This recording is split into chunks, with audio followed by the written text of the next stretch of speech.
Welcome back, everybody, to Chasing Pep. This is our career, FM18, trying to recreate Pep Guardiola's Barcelona style, mix in some of the Bayern Munich style, mix in some of the Man City style, take that philosophy around the world, win as much as possible, catch Pep's Hall of Fame numbers. We have picked our first team, and yes, my friends, it is indeed across the city from where Pep Guardiola currently resides. We have gone with the evil empire themselves. We have gone with Manchester United Football Club.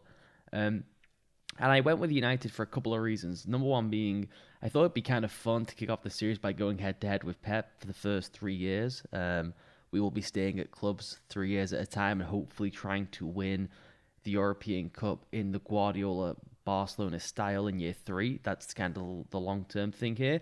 And then just watching United recently and how boring they are under Jose Mourinho, and knowing that club should have an overall football philosophy. They already have kind of a defined football philosophy which flies in the face of the saves goals, I guess.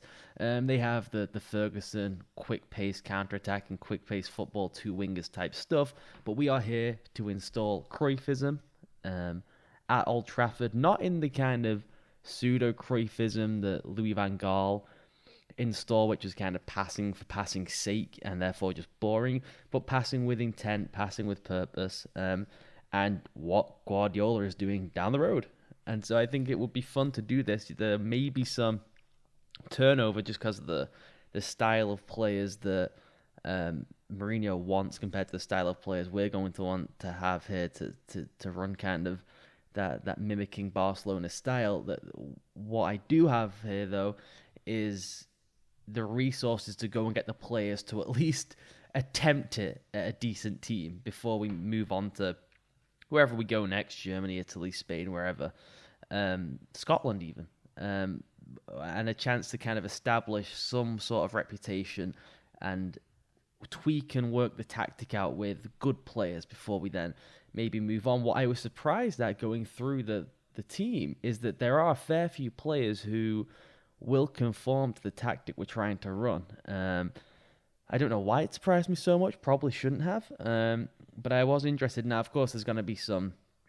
The first year is going to be having the main tactic, which I'll get to in a second, in the background, kind of trying to work that out, work out the kinks. It worked kind of well, or very well, aesthetically in FM 2017. Not as good for results when you move to more competitive divisions. So I'm going to have to tweak and work it out for 2018. And then also in the first year, because we can't just kick Romelu Lukaku out in year one and he's making so much money and he's a good player, we will have, and we don't want to get fired, we'll have kind of a second tactic that channels more of the Bayern Munich stuff, maybe inverted fullbacks, more of a 4-2-4 type system, which will be fun, gung-ho, entertainer-style football, using Lukaku in kind of a Lewandowski, Muller kind of way, as we kind of just rotate and work the squad over and bring in players who will fit the style. So let's get to the main tactic. It's what we're all here for. That is a Cruyff tactic I'm working on, which probably won't use. This tactic is something I'm using in my personal Athletic Bilbao save, and I know it kind of works a little bit and it fits the personnel here at United, so if we need it, we can go to this. This will probably be used against better sides to begin with, and then at home and away against inferior sides, we will use the Guardiola tactic. Here we are. Breathe it in, take a deep sigh, look at it, love it. It's going to be important for us throughout this save. I guess let's start with team instructions. Let's start with team instructions. So pretty basic, not a whole lot of team instructions. I'm thinking of adding prevent short goalkeeper distribution, and I know that pass into space has been really impactful in this year's edition of FM, so those are two that I'll be looking at kind of as we go along. But normal tempo, balance width. Also, I've experimented with this in the personal save, and pushing the line up higher was better than the normal. So that's another one we'll look at, but closing down more, retain possession, play out of defense. Don't have dribble less on right now. That's another one I may look to add on. It seems like this year's FM, the more the more instructions you have, the better. Whereas last year's it was the less the better for the most part. So that's the team instructions. Individual instructions. Let's start with the keeper. Distribute the ball to the centre backs as usual. With this tactic, the centre backs kind of split out, and then the halfback, the Busquets role, drops in there. On this side, we have the Dani Alves role, which is just a bombing wing back. And this side is the Eric Abidal, who kind of should be drifting into spaces around here and be more of a possession recycler than a bomb forward type player. What's difficult this year, and just with where modern football's at, finding this Alves role on the right side is going to be really tough. Either it's going to be retraining a right winger, either it's signing 35-year-old Dani Alves in January, if it doesn't pan out for him, whether it's at PSG, I believe, or switching the side to which we have the Alves role, moving him to left back and going after someone like Alexandro. The one guy who would have fit this beautifully is playing for Pep, and it's Kyle Walker. So that's got us in a bit of trouble. Maybe the more pivotal things, this right here is the axis of the whole system. This is the Busquets role. Finding that guy is going to be really tough and important. Obviously, someone like Michael Carrick, if we'd had him 5 years ago, 6 years ago, could maybe have fit it very well. I'm unsure over whether Matic can fit this role exactly. And so we may even have to target someone like Busquets himself. But finding that role is going to be decisive, because in FM, the ball is given away so cheaply by these players at the back, and obviously we just cannot afford to give the ball away.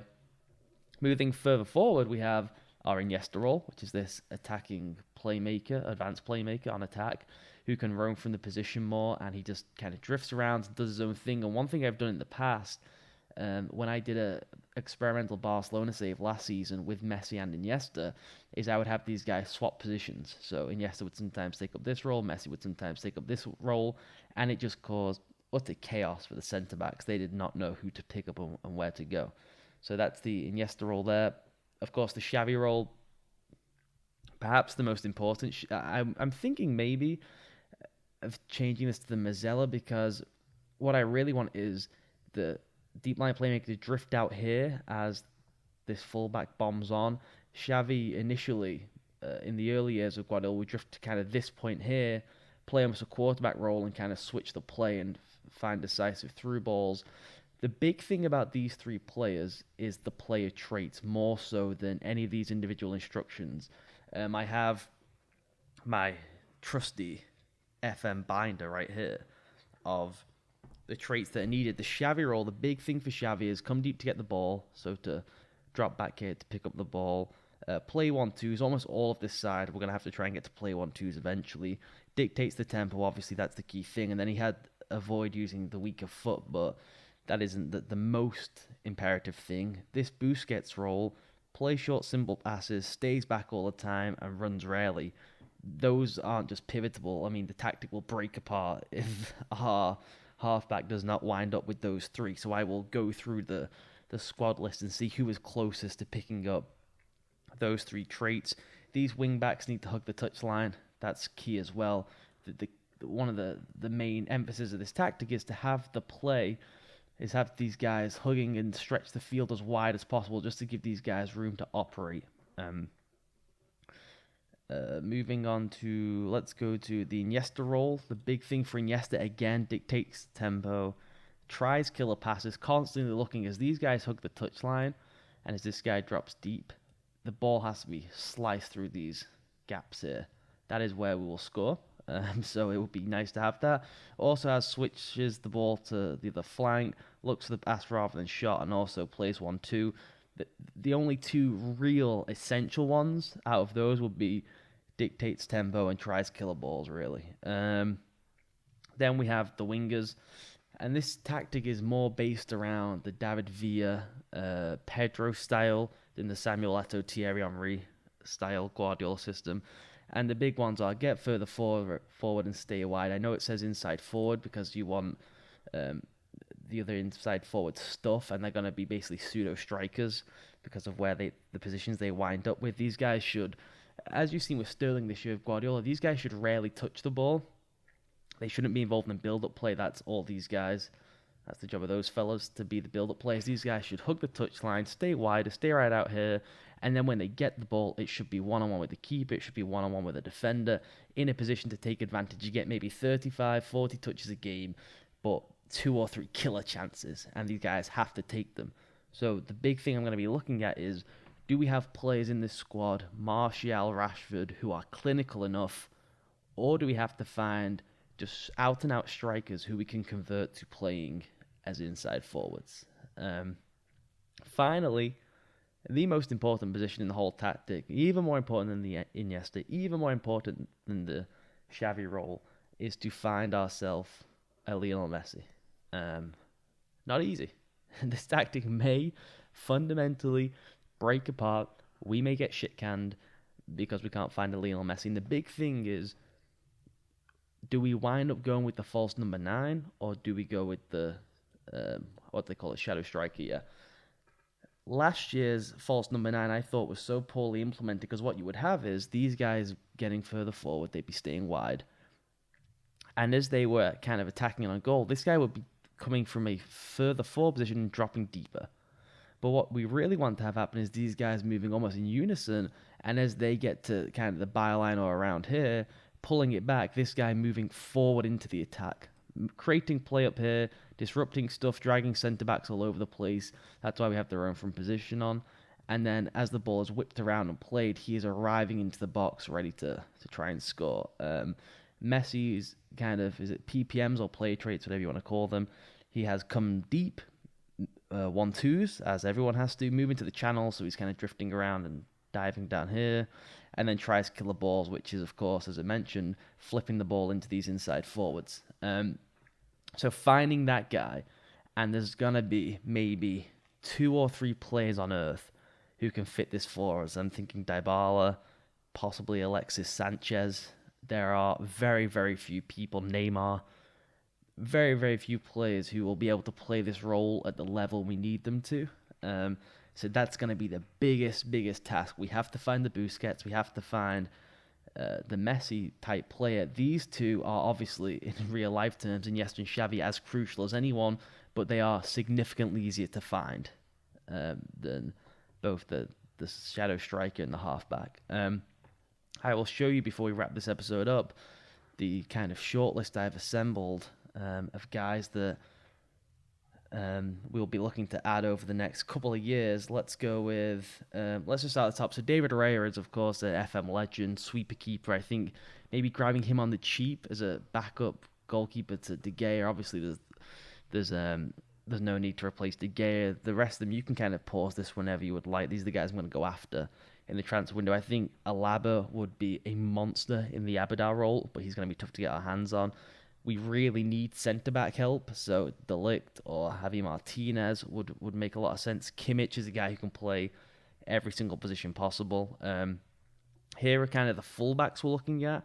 If we flip the roles so that we have either Tierney, Sandro, or Sessegnon in the Alves role, and then switch the right back to being more of the Abidal role, I think what would be nice 1-2 combination is either to get Sergio Roberto or Kimmich and tag that with a Tierney or Sandro. That might have to be just one transfer window of adding the 2 fullbacks either this year and then kind of work along to get the other stuff for the next couple of years.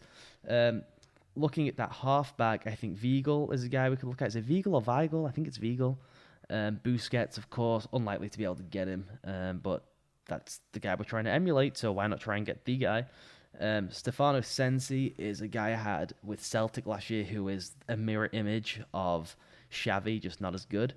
But I might try and pick him up just because I know he can fit this very well. Thiago playing that Iniesta role would make sense. Arthur is becoming an FM legend. Drinkwater, I think I may go after in January as kind of a backup to both the Xavi role and the Busquets role. And then as you can see, moving further down, trying to find that Messi role is going to be damn near impossible. But we've got Dybala, we've got Sanchez, we've got Lucas Prato, who I think has the PPMs to play it. There's Berardi, who could play as an inside forward. Ozil is one of the few guys who has mirrored stats to Iniesta, peak Iniesta as well. So although I'm not a huge fan of him in real life. He does actually emulate Iniesta pretty well. And then one of the huge ones, who I think could be one of the stars of this series, because goddamn do I love him, Carlos Alenia. Alenia, I believe is how you say it, because it's got the old Spanish stuff up there. He really, not just coming through La Masia and all that kind of stuff, he was the guy I built the team around when I did the individual Celtic save last year, and he was my Messi, and he was just beyond spectacular. I think he scored 20-odd goals in one season with like 15 assists, and it was very much the same in the second year. I got him on loan twice at Celtic, which was kind of easy. Trying to sign him from Barcelona might be tough, and he may not be able to cut it at the Premier League level, but I think I will give it a try. He has everything we could want in the Messi stuff, except for the clinical finishing, which maybe we can bring along. But he has a lot of the traits. He has the determination to get traits fast and quicker than a lot of people, and he just kind of fits the overall style with the passing and the movement and the first touch. So those are the guys we're going to go after. I will wrap the episode up here because I've drawn on for too long, and I will go through the transfer window. I will play and some friendlies off screen and kind of tweak the tactic a little bit as we go through pre-season, and then I will return ready for the start of the new season with all our new players and whatever business we've done in the transfer window. So that's it for this edition of Chasing Pep. I will speak to you all next time.